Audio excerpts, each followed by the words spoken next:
When Melissa McKinley's daughter was removed from class, it was because she had been wearing ripped jeans. But it's alleged that she was then given an unexpected lecture on how the way she dresses might affect male classmates. Now, this irate mom is looking for payback. On September 13, 2018, McKinley's daughter got up in the morning and dressed for school. Presumably, it was exactly as unremarkable as it sounds. Little did she know at the time she selected her outfit, however, that she would pay a price later that day for her choice. During history class sometime that day, one of the Forest Hill High School's administrators entered the classroom. He approached McKinley's daughter and pulled her out of class. She was then handed a school suspension for the rest of the day. Her offense? Her jeans had a rip in the knee.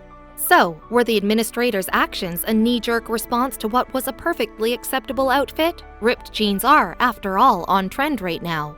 Well, McKinley certainly wasn't impressed. In fact, the disgruntled mom took to Facebook that evening to post a rant about it. In an open letter addressed to the school district of Florida's Palm Beach County, McKinley wrote, "My daughter wore a pair of jeans to school today. They had a hole in the knee." And in the middle of a quiz in her history class, a male administrator came into the classroom. But it was what happened next that the mom found the most baffling. McKinley claimed that the administrator then told my daughter that she needed to consider the guys in her class and their hormones when choosing her wardrobe. He then yanked her out of the class and threw her in an in-school suspension for the remainder of the day, so she missed an entire day of core classes and couldn't finish her quiz. The irate mom posted a picture of the apparently offensive jeans. She branded the action of the school's official, who happened to be male, as sexism. McKinley believes that the administrator should also receive a suspension for victim-blaming and girl-shaming her daughter. It's possible that McKinley's opinion may have carried more weight than most moms, however. Why?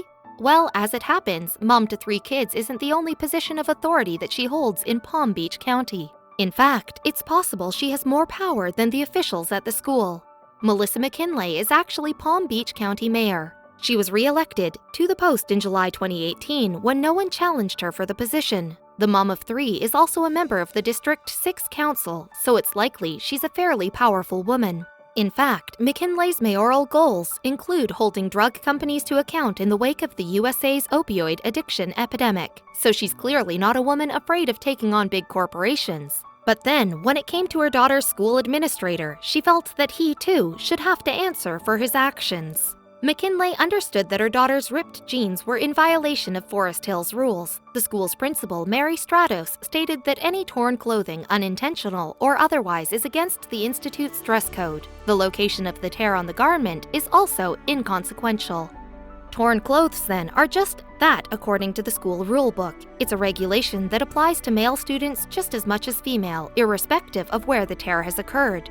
It is not a school administrator's job to judge tears. Indeed, as Stratos stated, we don't need to be the tatter police. So, McKinley's daughter's choice of clothing that day was clearly outside of school regulations. What exactly, then, was the mayor's problem? Rules are rules, and if her daughter broke them, then she should receive an appropriate punishment, just as anyone else would have for the same violation. McKinley's problem was, in fact, with the way that the violation had been addressed. The mom had no problem with her daughter receiving punishment for the misdemeanor. What she took exception to was that the teenager was somehow also responsible for male students' hormones. As McKinley wrote in her Facebook post, "I'm sorry, but excuse me? Perhaps my daughter should have worn a different pair of jeans, but why should she have to worry about dressing a certain way to curtail a boy's potential behavior? So like, it's her fault if the boy touches her because of what she's wearing?"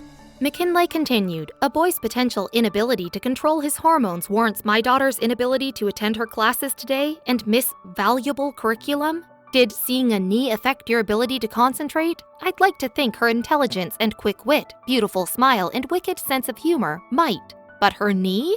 Though Stratos hadn't been aware of the incident at the time, McKinley posted her furious rant on Facebook. She pledged to look exactly into what the administrator had said to her daughter. Furthermore, the Palm Beach County mayor also stressed that she didn't feel that the punishment fit the crime. The school rulebook states that clothing should be intact, containing no holes, rips, or frays. Stratos said the discipline for violating the dress code varies. An initial offense results in detention at lunchtime, with punishments becoming more severe with further infractions. It's unclear whether this was a first offense by McKinley's daughter or if she's a regular rule breaker. Nevertheless, the mayor was adamant that the school's administrator's approach to the situation was wrong. and many of the commenters on her Facebook post supported her feelings. The message that somehow a woman's wardrobe is responsible for a man's behavior is wrong in any form, McKinley wrote about the incident. I am hopeful that this will be used as an opportunity to provide further sensitivity training to staff and students. While her daughter would face the consequences of breaking the rules, the mayor added, such a violation never warrants the experience she had yesterday.